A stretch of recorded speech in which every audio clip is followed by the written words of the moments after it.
Capítulo 24. Bebidas. Parte 1. Beber água. Água pura, uma bênção. Na saúde e na doença, a água pura é uma das mais excelentes bênçãos do céu. Seu uso devido promove a saúde. Foi a bebida provida por Deus para saciar a sede de homens e animais.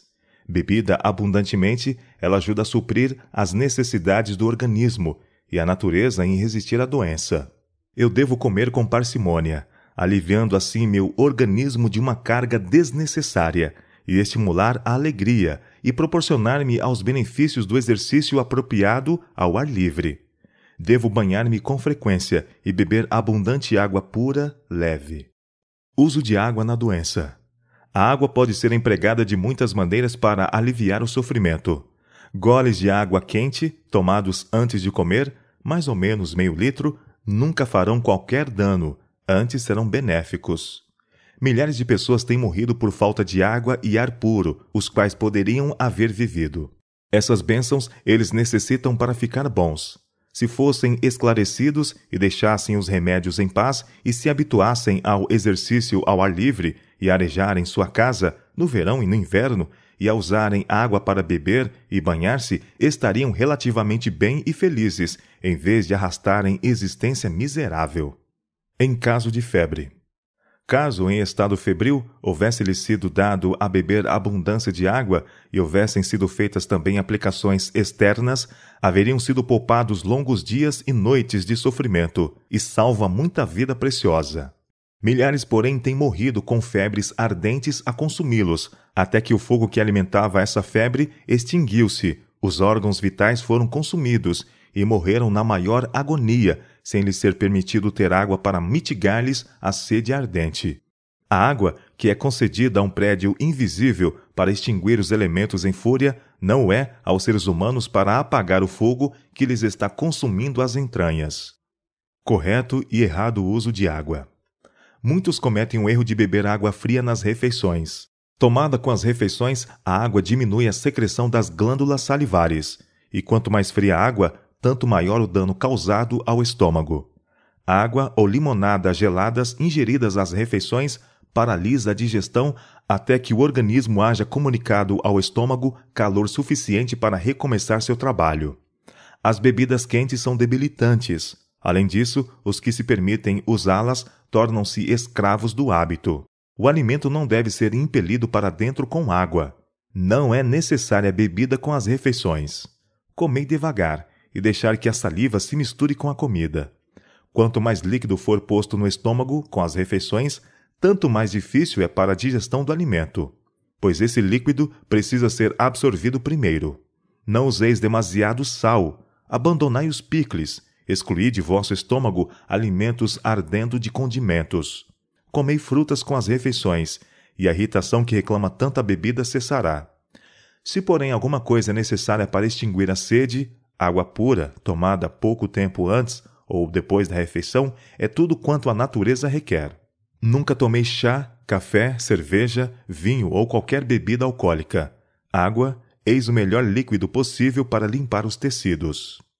Parte 2. Chá e café. Os efeitos estimulantes do chá e do café. O regime alimentar estimulante e a bebida de nossos dias não são conducentes ao melhor estado de saúde. Chá, café e fumo são todos estimulantes e contêm venenos. Não são somente desnecessários, mas nocivos e devem ser rejeitados, caso queiramos acrescentar ao conhecimento temperança. O chá é venenoso para o organismo. Os cristãos devem deixá-lo em paz. A influência do café é até certo ponto a mesma do chá, mas o efeito sobre o organismo é ainda pior.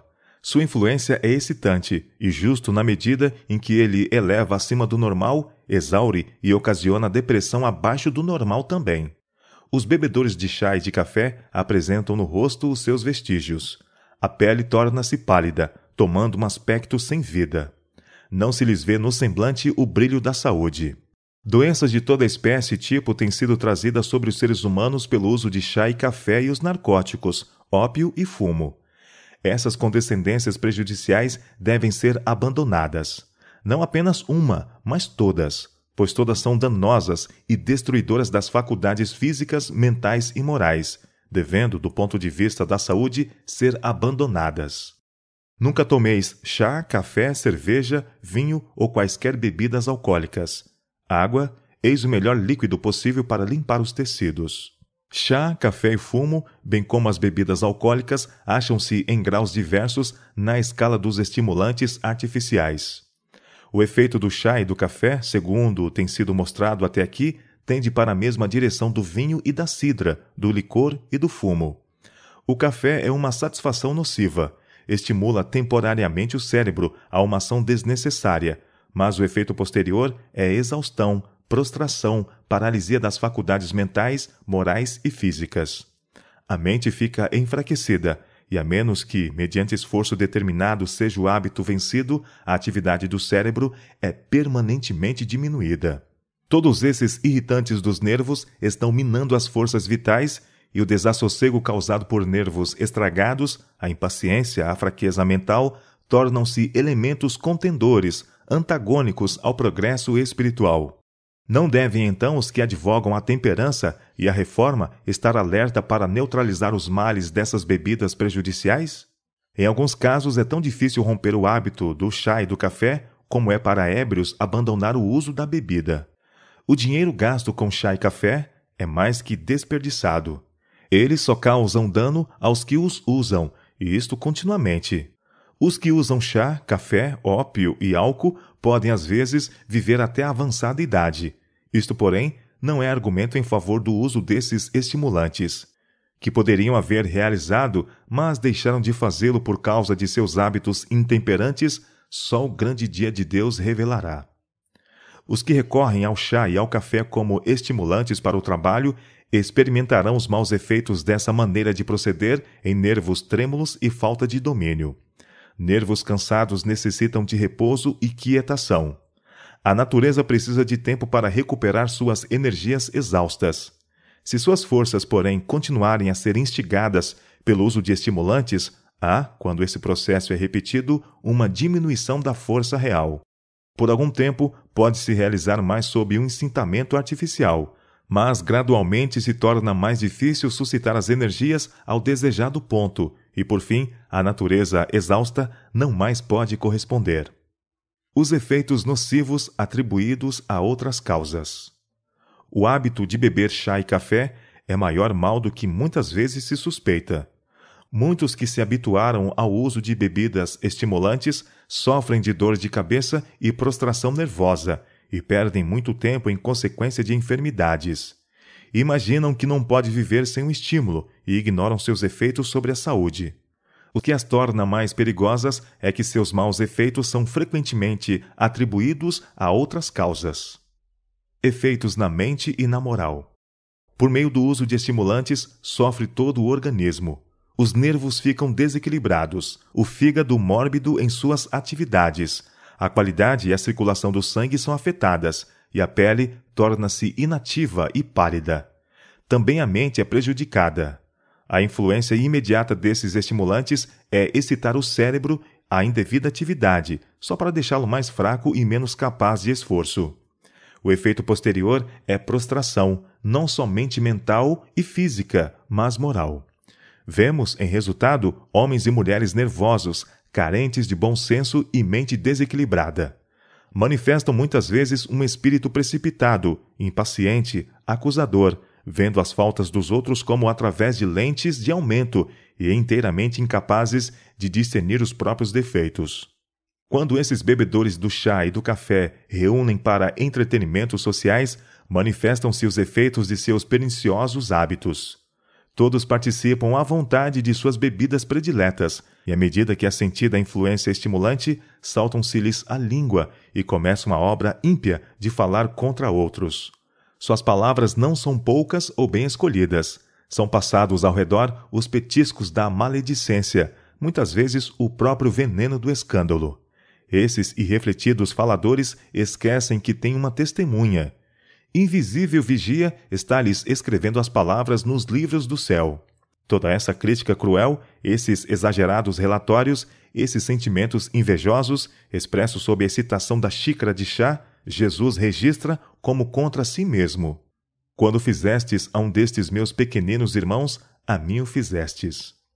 Sofremos já por causa dos hábitos errôneos de nossos pais, e todavia, quantos tomam ainda uma direção em todos os sentidos pior que a deles?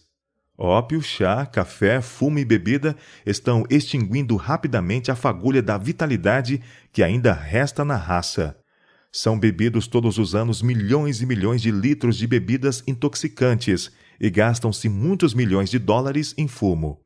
E os escravos do apetite, enquanto despendendo os seus ganhos em satisfações sensuais, roubam a seus filhos o alimento e a roupa e as vantagens da educação. Jamais poderá haver um justo estado social enquanto existirem tais males. Cria excitação nervosa, não força. Sois altamente nervoso e excitável. O chá tem o efeito de excitar os nervos, e o café obscurece o cérebro. Ambos são altamente nocivos. Deveis ter cuidado em vosso regime. Comei os alimentos mais saudáveis, nutritivos, e mantende-vos em calmo estado de mente, de modo a não vos excitar e precipitar-vos na paixão.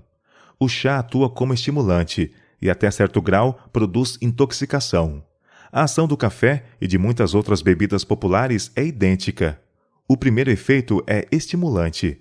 São excitados os nervos do estômago. Estes comunicam irritação ao cérebro, o qual, por sua vez, desperta para transmitir aumento de atividade ao coração e uma fugaz energia a todo o organismo.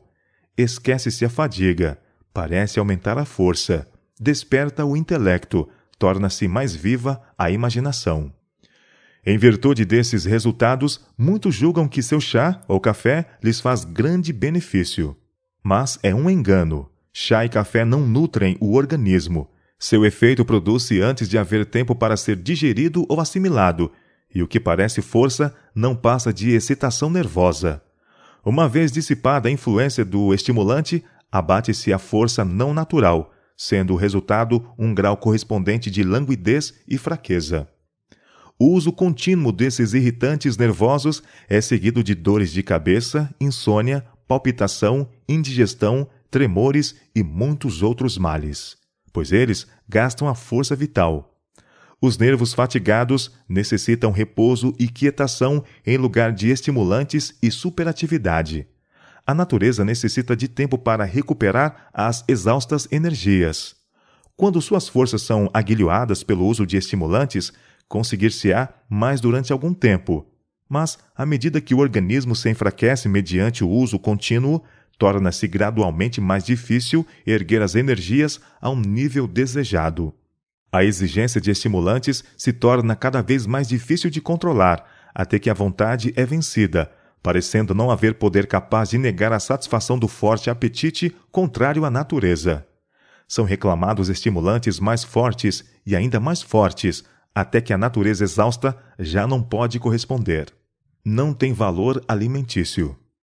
A saúde de modo algum é melhorada pelo uso desses artigos que estimulam temporariamente, mas depois causam uma reação que deixa o organismo mais abatido que antes. Chá e café excitam por algum tempo as energias debilitadas, mas passada sua influência imediata, resultam uma sensação de depressão. Essas bebidas não têm absolutamente nenhum alimento em si mesmas. O leite e açúcar que contém constituem todo o alimento proporcionado por uma xícara de chá ou café. Percepção espiritual embotada. Chá e café são estimulantes. Seus efeitos são semelhantes aos do fumo, mas afetam em grau menor. Os que usam estes venenos lentos, como os fumantes, pensam não poder passar sem eles, porque se sentem muito mal quando não têm esses ídolos. Os que condescendem com um apetite pervertido fazem-no com prejuízo da saúde e do intelecto. Não podem apreciar o valor das coisas espirituais. Suas sensibilidades são embotadas, e o pecado não se lhes afigura muito maligno, e não consideram a verdade de maior valor do que tesouros terrestres. Tomar chá e café é pecado, com descendência prejudicial que, como outros males, causa dano à alma. Esses diletos ídolos criam excitação, ação mórbida do sistema nervoso, E depois que a influência imediata do estimulante passa, deixa abaixo do normal, na mesma proporção em que suas propriedades estimulantes elevaram acima do normal. Aqueles que usam fumo, chá e café devem pôr de lado esses ídolos e porem esse gasto no tesouro do Senhor. Alguns nunca fizeram sacrifício pela causa de Deus e estão adormecidos quanto ao que o Senhor deles requer. Alguns dentre os mais pobres terão a maior luta para renunciar a esses estimulantes. Esse sacrifício individual não é exigido porque a causa de Deus esteja sofrendo por falta de meios. Mas cada coração será provado, cada caráter desenvolvido. É por princípio que deve agir o povo de Deus. É preciso pôr em prática na vida os princípios vivos. Os fortes desejos interferem com o culto espiritual. Chá e café, da mesma maneira que o fumo, têm efeito prejudicial sobre o organismo. O chá é intoxicante, se bem que em grau menor, seu efeito é no caráter o mesmo que o das bebidas alcoólicas. O café tem maior tendência para obscurecer o intelecto e amortecer as energias. Não é tão poderoso como o fumo, mas semelhante em seus efeitos. Os argumentos apresentados quanto ao fumo podem ser também alegados acerca do chá e do café. As pessoas habituadas ao uso do chá, café, fumo, ópio, bebidas alcoólicas não podem adorar a Deus quando privadas da acostumada satisfação. Empenhem-se eles, enquanto privados desses estimulantes, no culto a Deus, e a graça divina será impotente para animar, vivificar ou espiritualizar suas orações ou seus testemunhos. Esses professos cristãos deveriam considerar os meios que lhes dão satisfação. Vêm eles de cima ou de baixo? O transgressor insensível não é sem culpa. Satanás vê que não pode ter tanto poder sobre a mente quando o apetite é mantido em controle, como quando é satisfeito, e opera ele constantemente para levar os homens à condescendência. Sob a influência de alimento nocivo, a consciência torna-se insensibilizada, a mente obscurecida e sua susceptibilidade às impressões é enfraquecida. A culpa do transgressor, porém, não é diminuída por a consciência haver sido violada até ficar insensível. Uma vez que o estado saudável da mente depende da condição normal das forças vitais, que cuidado deve ser tomado para que nem estimulantes nem narcóticos sejam usados? Vemos, todavia, que grande número dos que professam ser cristãos estão usando fumo. Deploram os males da intemperança. Não obstante, ao passo que falam contra o uso das bebidas, esses mesmos homens expelem suco de fumo. É preciso haver mudança de sentimentos quanto ao uso do fumo antes que seja alcançada a raiz do mal. Levamos o assunto ainda mais longe. Chá e café estão fomentando o desejo de estimulantes mais fortes. E então chegamos ainda mais perto da questão, o preparo da comida. E perguntamos: é a temperança praticada em tudo? São as reformas essenciais à saúde e à felicidade seguidas aí? Todo verdadeiro cristão terá controle sobre seus apetites e paixões. A menos que ele esteja livre da servidão do apetite, não pode ser fiel e obediente servo de Cristo. A condescendência com o apetite e as paixões embotam o efeito da verdade sobre o coração. Batalha infeliz com o apetite. A intemperança começa à nossa mesa, no uso de alimentos insalubres. Depois de algum tempo, devido à continuada complacência com o apetite, os órgãos digestivos se enfraquecem e o alimento ingerido não satisfaz. Estabelece-se um estado mórbido, experimentando-se intenso desejo de tomar comida mais estimulante. O chá, o café e os alimentos cárneos produzem efeito imediato. Sob a influência desses venenos, o sistema nervoso fica excitado e, em certos casos, momentaneamente, o intelecto parece revigorado e a imaginação mais viva. Como esses estimulantes produzam no momento resultados tão agradáveis, muitos chegam à conclusão de que realmente deles necessitam e continuam a usá-los. Há sempre, porém, uma reação. O sistema nervoso, havendo sido indevidamente excitado, tomou emprestado para o uso presente energias reservadas para o futuro. Todo esse temporário avigoramento do organismo é seguido de depressão. Proporcional a esse passageiro aumento de forças do organismo, será a depressão dos órgãos assim estimulados, após haver cessado o efeito do excitante. O apetite educa-se a desejar algo mais forte, que tenda a manter e acrescentar aprazível excitação, até que a condescendência se torne um hábito, havendo contínuo e intenso desejo de mais forte estímulo, como seja o fumo, vinho e outras bebidas alcoólicas. O único caminho seguro. O único caminho seguro é não tocar, não provar, não manusear o chá, o café, vinhos, o fumo, o ópio e as bebidas alcoólicas.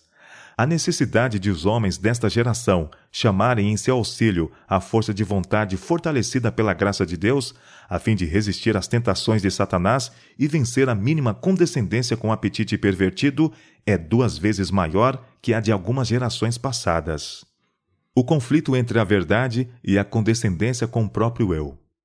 Os fatos relativos a Coré e seus companheiros, os quais se rebelaram contra Moisés e Arão e contra Jeová, acham-se registrados para servirem de advertência ao povo de Deus, especialmente aos que vivem na terra perto do fim do tempo. Satanás tem levado pessoas a imitarem o exemplo de Coré, Datã e Abirã em suscitar rebelião entre o povo de Deus.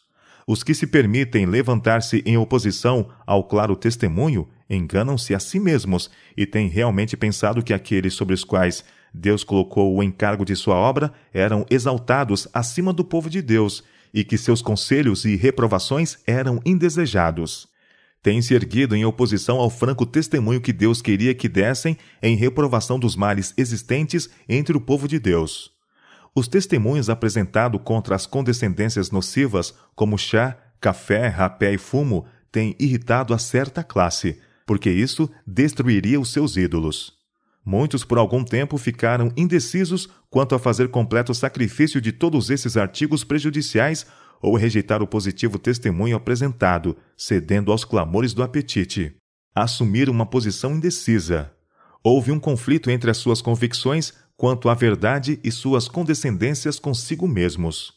Seu estado de indecisão tornou-os fracos e, em muitos casos, prevaleceu o apetite. Sua intuição das coisas sagradas perverteu-se pelo uso desses venenos lentos e, por fim, decidiram completamente, fossem quais fossem as consequências, não se negar a si mesmos. Esta decisão tremenda ergueu desde logo um muro de separação entre eles e os que se empenhavam em purificar-se, como Deus ordena, de toda a imundícia da carne e do espírito, aperfeiçoando a santidade no temor de Deus. Os positivos testemunhos apresentados cruzavam-lhes o caminho, causando-lhes grande incômodo, e encontraram alívio em contra eles lutar, procurando crer e fazer os outros crerem, que eram falsos. Diziam que o povo estava com a razão e que os testemunhos reprovadores é que causavam a dificuldade.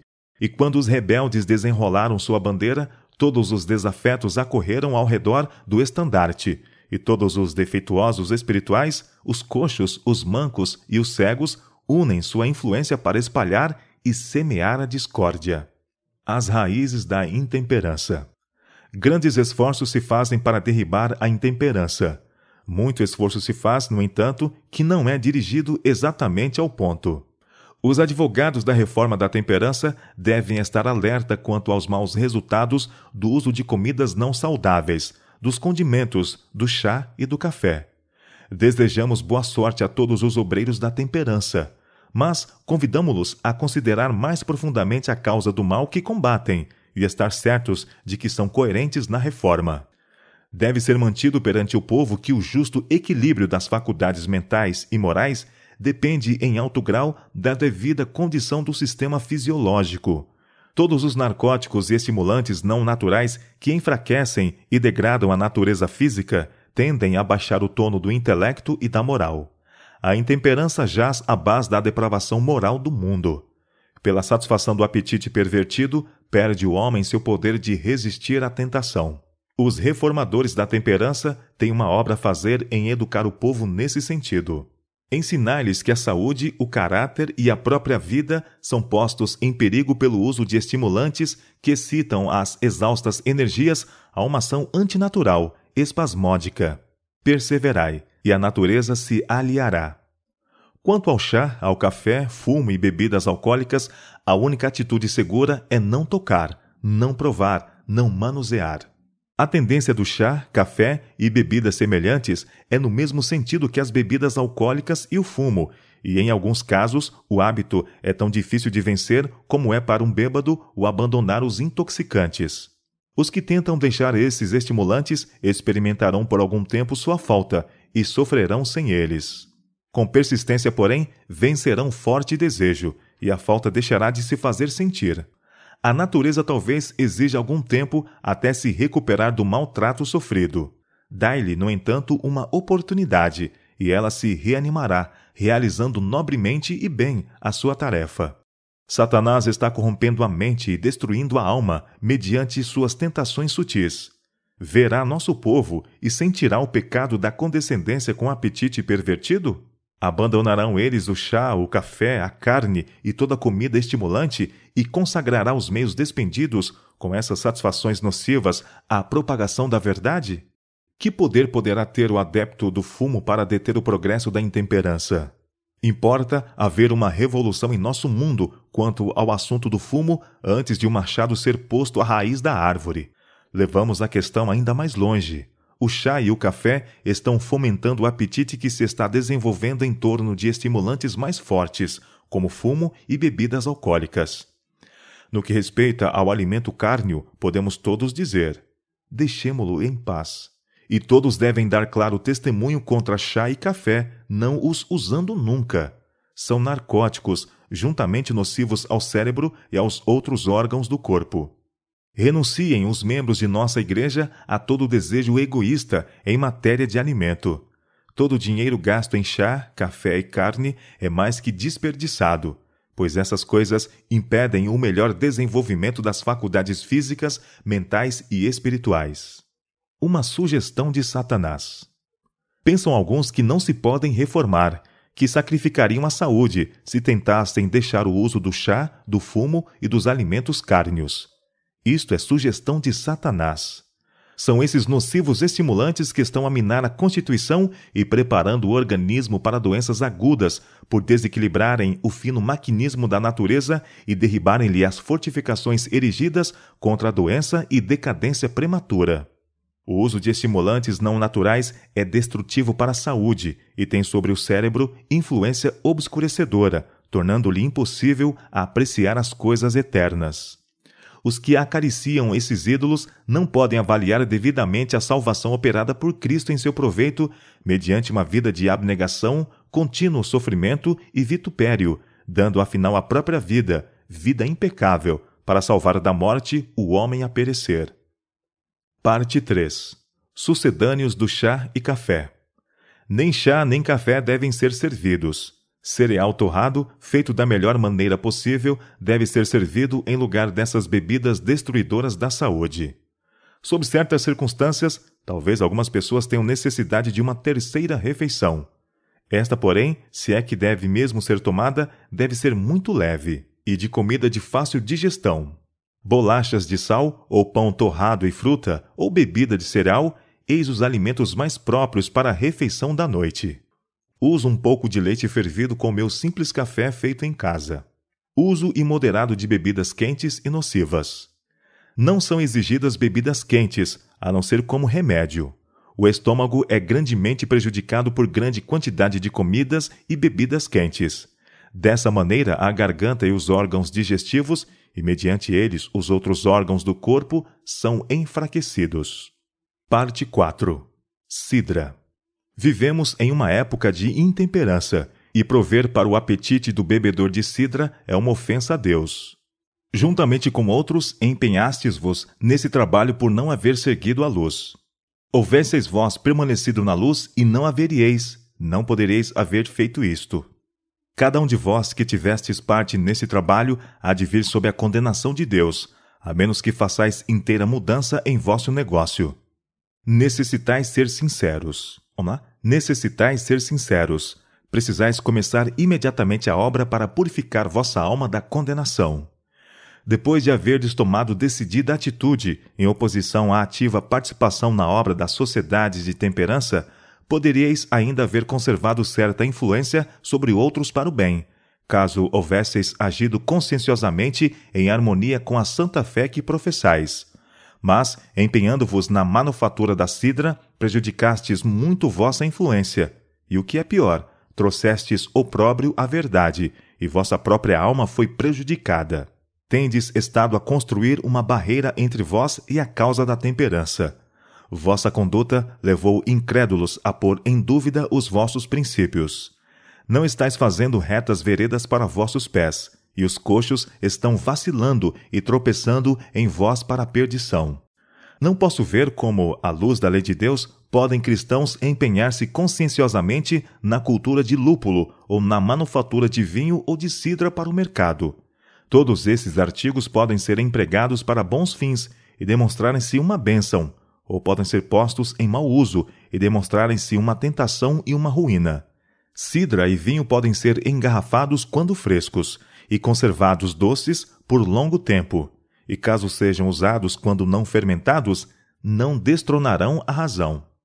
O beber moderado, caminho para a embriaguez.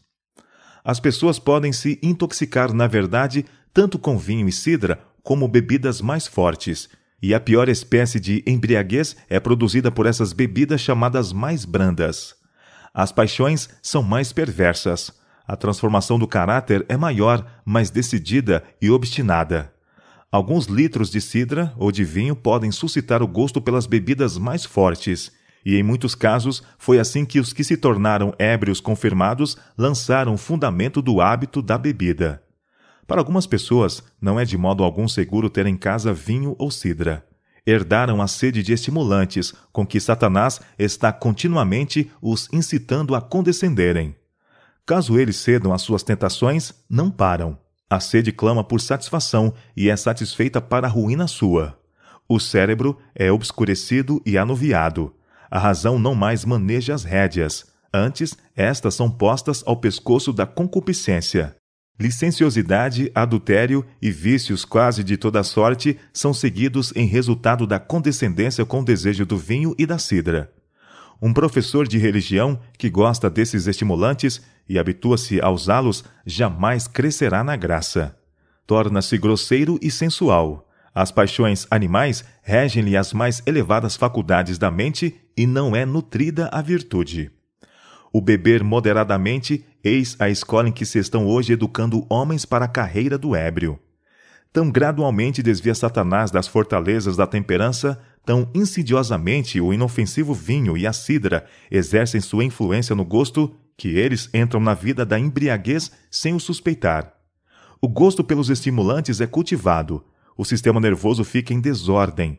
Satanás conserva a mente numa febre de desassossego, e a pobre vítima, imaginando-se perfeitamente segura, vai prosseguindo até que toda barreira é derribada, sacrificado todo o princípio.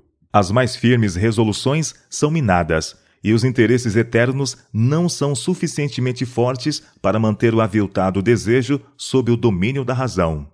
Alguns nunca chegam a ser ébrios, mas encontram-se sempre sob a influência da cidra ou do vinho fermentado.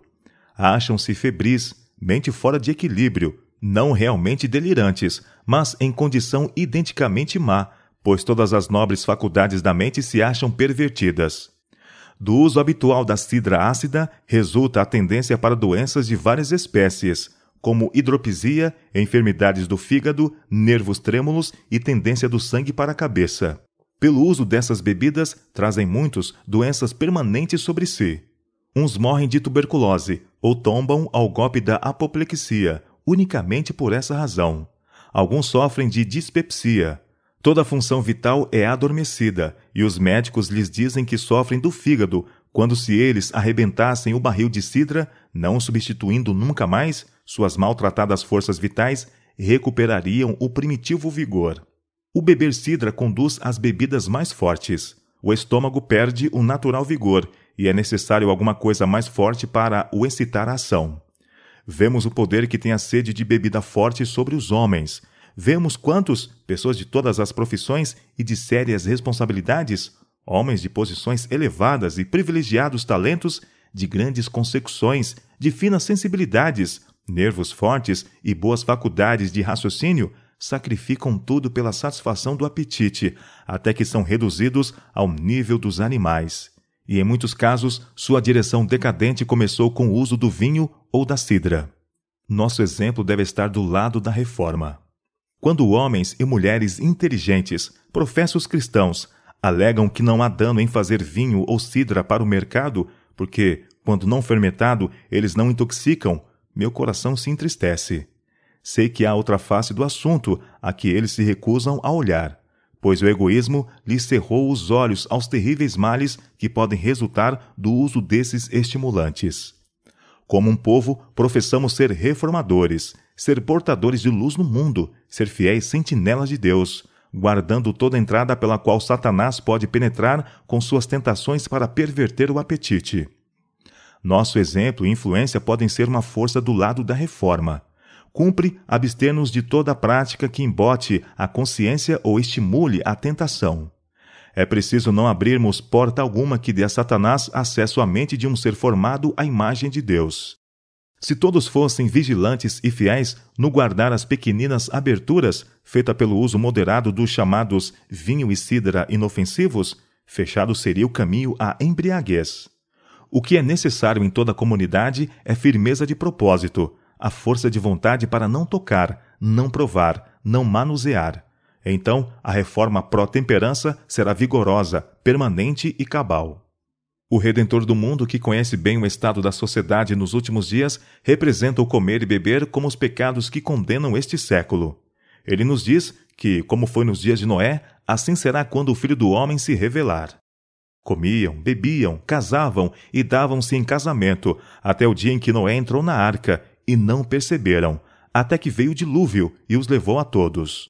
Justamente tal estado de coisas existirá nos últimos dias, e os que creem nessas advertências usarão da máxima cautela para não tomarem uma direção que os leve a ficar sob condenação. Consideremos, irmãos, este assunto à luz escriturística e exerçamos decidida influência no sentido da temperança em todas as coisas. Maçãs e uvas são dons de Deus, podem ser usadas de maneira excelente como artigos de alimentação, ou podem ser mal empregadas, sendo usadas de modo errôneo. Já Deus está praguejando a colheita das uvas e das maçãs por causa das práticas pecaminosas dos homens. Estamos diante do mundo como reformadores. Não demos ocasiões aos infiéis e incrédulos para censurarem nossa fé. Disse Cristo: Vós sois o sal da terra, a luz do mundo. Mostremos que nosso coração e consciência se acham sob a influência transformadora da graça divina e que nossa vida é governada pelos puros princípios da lei de Deus, mesmo que esses princípios exijam sacrifício de interesses temporais. Sob o microscópio. As pessoas que herdaram o apetite dos estimulantes contrários à natureza não devem, por modo nenhum, ter vinho, cerveja ou cidra diante dos olhos ou ao seu alcance, pois isto lhes mantém a atenção continuamente adiante. Considerando inofensiva a cidra não fermentada, muitos não têm escrúpulos de a comprar à vontade. Mas só por pouco tempo se conserva ela não fermentada. Começa depois a fermentação. O sabor picante que adquire então a torna ainda mais apetecível para muitos paladares, e ao seu adepto repugna conhecer que ela fermentou. Há perigo para a saúde mesmo no uso de cidra não fermentada, segundo é comumente produzida. Se o povo pudesse ver o que o microscópio revela quanto à cidra que compram, poucos estariam dispostos a ingeri-la. Frequentemente, os que fabricam cidra para o mercado não são cuidadosos quanto às condições da fruta empregada, sendo extraído o suco de maçãs bichadas e podres. Aqueles que não quereriam pensar em se servir de maçãs apodrecidas e envenenadas de outro jeito, beberão cidra delas feita, considerando-a uma delícia. Mas o microscópio mostra que, mesmo quando fresca, saída da prensa, essa aprazível bebida é inteiramente imprópria para o consumo. A intoxicação é produzida tão positivamente pelo vinho, cerveja e cidra, como pelas bebidas mais fortes. O uso delas suscita o gosto pelas outras, estabelecendo-se assim o hábito da bebida. O beber moderado é a escola em que os homens se educam para a carreira da embriaguez. Todavia, tão insidiosa é a obra desses estimulantes mais brandos que a vítima entra no caminho da embriaguez antes de suspeitar o perigo em que se encontra. Parte 5. Suco de fruta. Suco de uva não fermentado. O puro suco da uva, livre de fermentação, é uma bebida saudável. Mas muitas das bebidas alcoólicas, agora largamente consumidas, contêm poções transmissoras de morte. Os que delas participam ficam muitas vezes enlouquecidos, privados da razão. Sob sua influência mortífera, cometem os homens crimes de violência e muitas vezes de homicídio. Benefício à saúde. Fazei das frutas o artigo de dieta a ser posto em vossa mesa, o qual constituirá o cardápio. O suco de frutas com pão será altamente saboreado. A fruta boa, madura, não passada, é uma coisa por que devemos dar graças ao Senhor, pois é